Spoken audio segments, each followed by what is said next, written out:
L'hypostase des archontes. De la nature foncière des autorités. Sous l'inspiration du Père de la vérité, le grand apôtre nous a dit au sujet des autorités des ténèbres que nous ne combattions pas contre des êtres de chair et de sang, mais contre les autorités du monde et les esprits du mal. Je t'ai envoyé ce traité à toi qui t'enquiert de la nature foncière des autorités. Leur chef est aveugle, du fait que son pouvoir est associé à son ignorance et à son arrogance. Il a dit, usant de ce pouvoir, « Je suis Dieu, il n'en existe pas d'autre en dehors de moi. » Lorsqu'il a dit cela, il a péché contre le tout.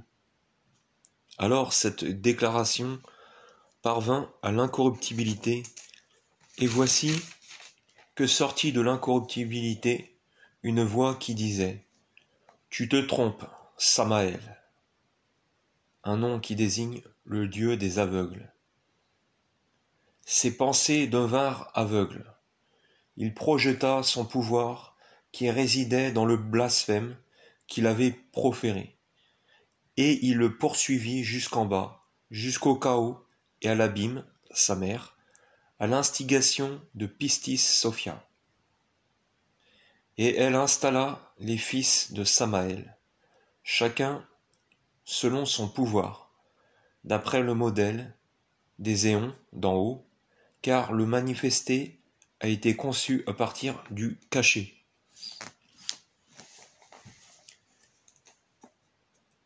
L'incorruptibilité regarda en bas, vers les régions des eaux. Sa ressemblance apparut dans les eaux et les autorités des ténèbres la désirèrent. Mais elles ne purent saisir cette ressemblance qui leur était apparue dans les eaux à cause de leur faiblesse.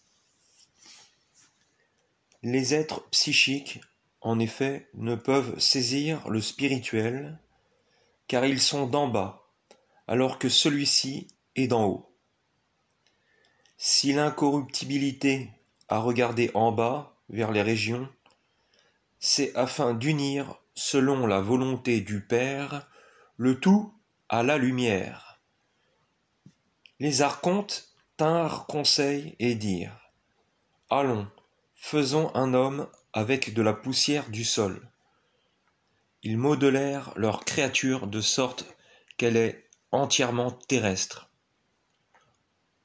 Or le corps que possèdent les archontes est femelle, c'est un avorton à l'aspect animal.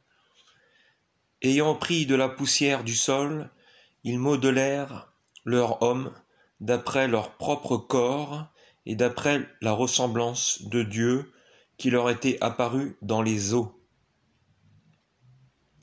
Ils dirent « Allons, saisissons cette ressemblance dans notre modelage, faisons en sorte qu'elle voie sa co-ressemblance et que nous l'emprisonnions dans notre modelage. » Ils dirent cela sans comprendre la puissance de Dieu du fait de leur impuissance. L'Adam psychique. Et l'archonte souffla dans le visage de l'homme, et celui-ci devint psychique, sur la terre pour longtemps. Ils ne purent donc pas le mettre debout en raison de leur impuissance. Ils persévérèrent, tels des tourbillons, afin de capturer cette ressemblance qui leur était apparue dans les eaux, mais sans savoir quel était son pouvoir. Tout cela, cependant, arriva par la volonté du Père du tout.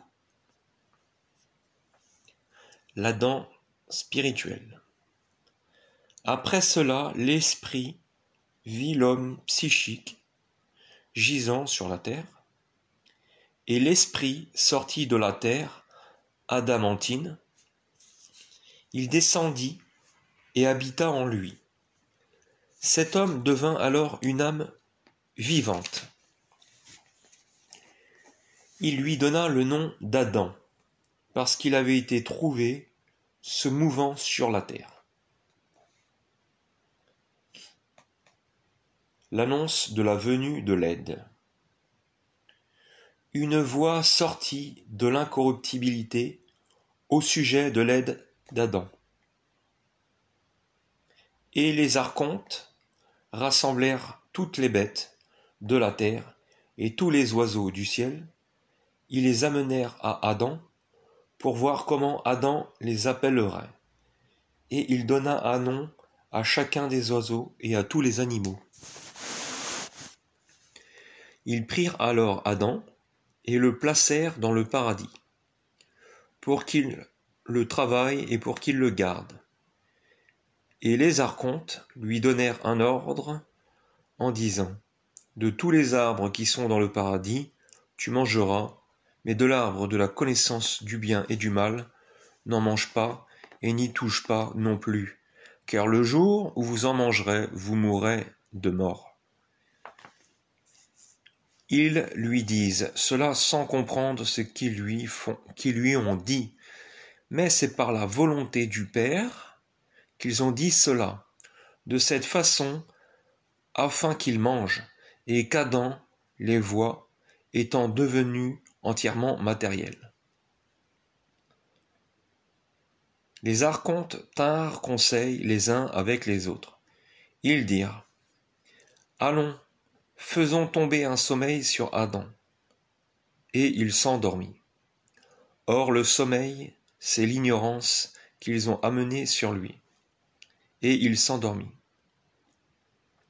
Ils séparèrent son côté, semblable à une femme vivante, et construisirent son côté en chair pour la remplacer. Adam devint alors entièrement psychique. Et la femme spirituelle vint vers lui. Elle parla avec lui. Elle dit : lève-toi, Adam. Lorsqu'il la vit, il dit : tu es celle qui m'a donné la vie. On t'appellera la mère des vivants, car elle est ma mère. Elle est la sage-femme et la femme et celle qui a enfanté.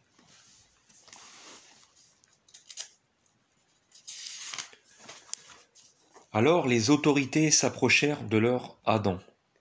Mais lorsqu'elles virent sa corressemblance, parlant avec lui, elles furent saisies d'un grand trouble et la désirèrent. Elles se dirent les unes aux autres : allons, jetons notre semence sur elle. Elles la poursuivirent, et la femme se moqua d'elles à cause de leur stupidité et de leur aveuglement, et elle devint arbre à cause d'elle.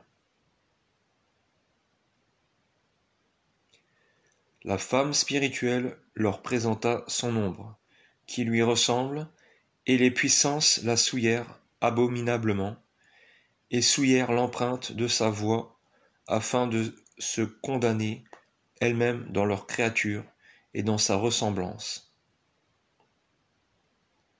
Alors la femme spirituelle entra dans le serpent, l'instructeur, et il instruisit la femme charnelle en disant : que vous a-t-il dit ? De tous les arbres qui sont dans le paradis, tu mangeras, mais de l'arbre de la connaissance du mal et du bien, n'en mange pas.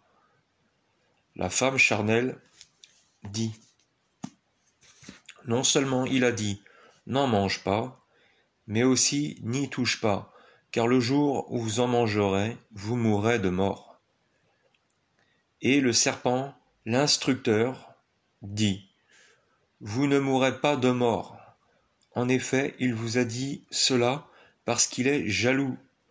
Au contraire, vos yeux s'ouvriront et vous deviendrez semblables aux dieux, connaissant le mal et le bien. Et l'instructrice fut retirée du serpent, et elle le laissa seul, n'étant plus que terrestre. La femme charnelle prit de l'arbre, elle en mangea, et elle en donna à son mari en même temps, qu'à elle et les psychiques mangèrent. Et leur malice s'ouvrit, elle qui provenait de leur ignorance, et ils comprirent qu'ils étaient nus du spirituel. Ils prirent des feuilles de figuier et s'en ceignirent les reins. Alors le grand archonte vint et dit : Adam, où es-tu ? Car il ne savait pas ce qui était arrivé. Et Adam dit : J'ai entendu ta voix, j'ai eu peur, car j'étais nu et je me suis caché. L'archonte dit : Pourquoi t'es-tu caché, si ce n'est parce que tu as mangé de l'arbre au sujet duquel je t'avais ordonné, de lui seul n'en mange pas, et que tu en as mangé. Adam dit : La femme que tu m'as donnée m'en a donné, j'ai mangé. Et le présomptueux archonte maudit la femme. Et la femme dit : C'est le serpent qui m'a trompé, j'ai mangé. Ils se tournèrent vers le serpent. Ils maudirent son ombre de sorte qu'il soit sans puissance, sans savoir qu'il n'était que leur créature.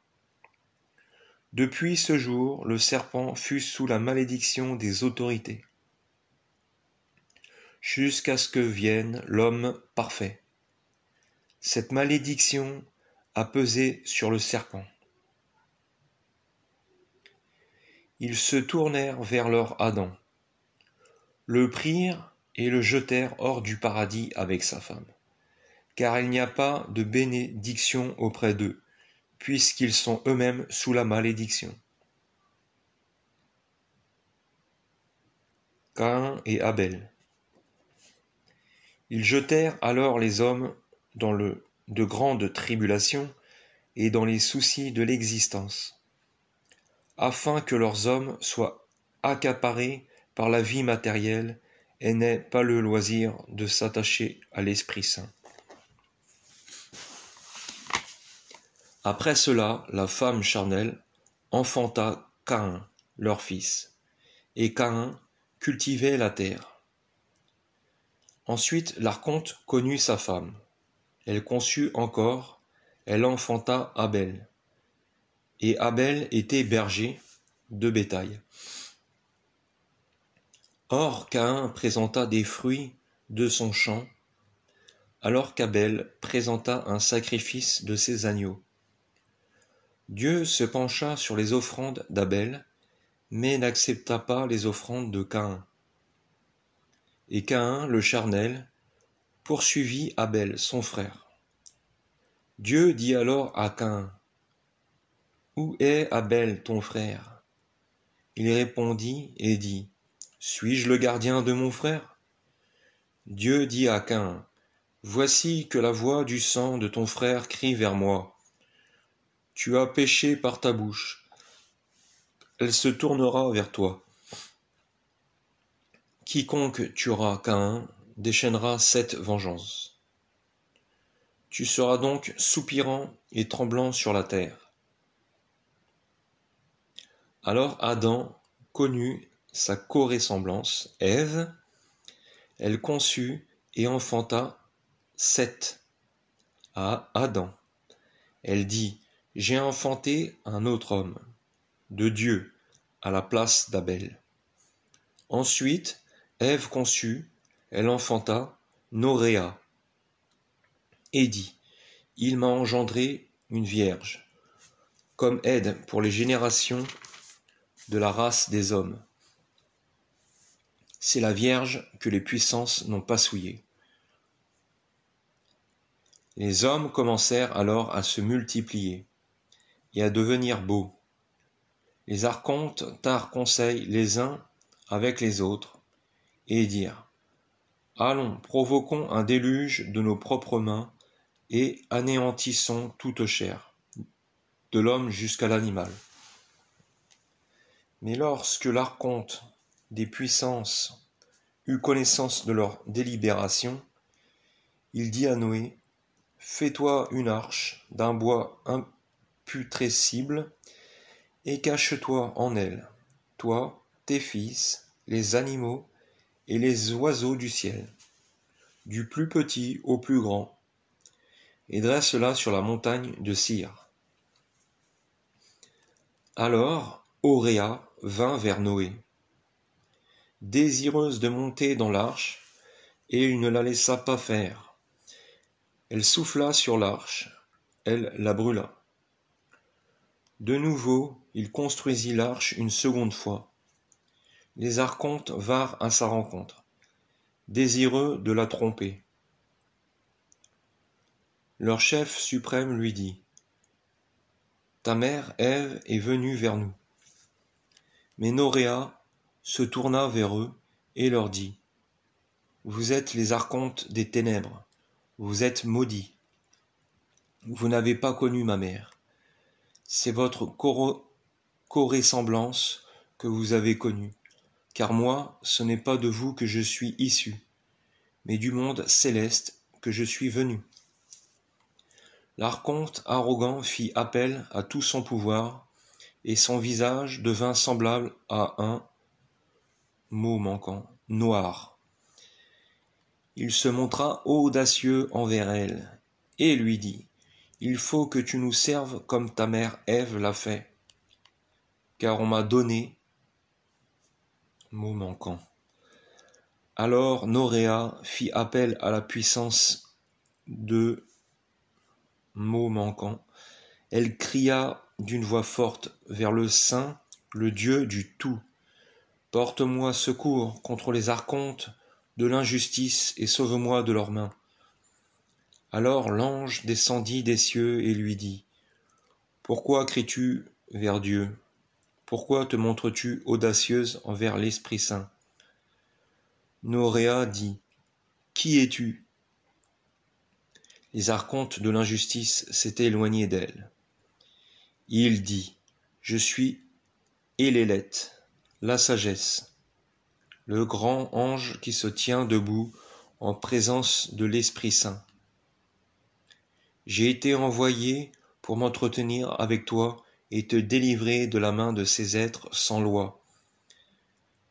Et je t'enseignerai ta racine. » Cet ange, je ne pourrais pas dire son pouvoir.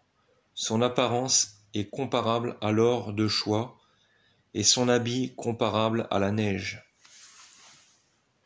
Mais ma bouche ne pourra supporter que je dise son pouvoir et l'apparence de son visage. L'enseignement sur les archontes. Éléleth, le grand ange, me dit, « Moi, dit-il, je suis l'intelligence. Je suis l'un des 4 luminaires qui se tiennent debout en présence du grand esprit invisible. Penses-tu que ces archontes aient pouvoir contre toi?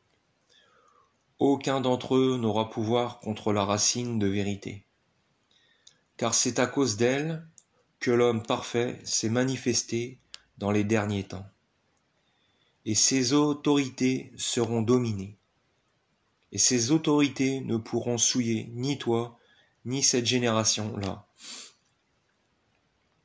Car votre demeure est dans l'incorruptibilité, là où habite l'esprit virginal, lui qui est au-dessus des autorités du chaos et de leur monde. Alors je dis, Seigneur, instruis-moi du pouvoir de ces autorités. Comment vinrent-elles à l'existence, et à partir de quelle origine et de quelle matière? Et qui les créa, elles et leur puissance? Le grand ange Éléleth, l'intelligence, me dit, dans les éons illimités où habite l'incorruptibilité, Sophia, celle qu'on nomme Pistis, voulut créer quelque chose sans son conjoint, et son œuvre fut à la ressemblance du ciel. Il y a un voile entre ce qui est en haut et les éons d'en bas. et une ombre exista en dessous du voile, et cette ombre devint matière. Et cette ombre fut jetée en un lieu, une région. Et ce qu'elle fit fut une œuvre dans la matière, semblable à un avorton. Il reçut forme d'après l'ombre.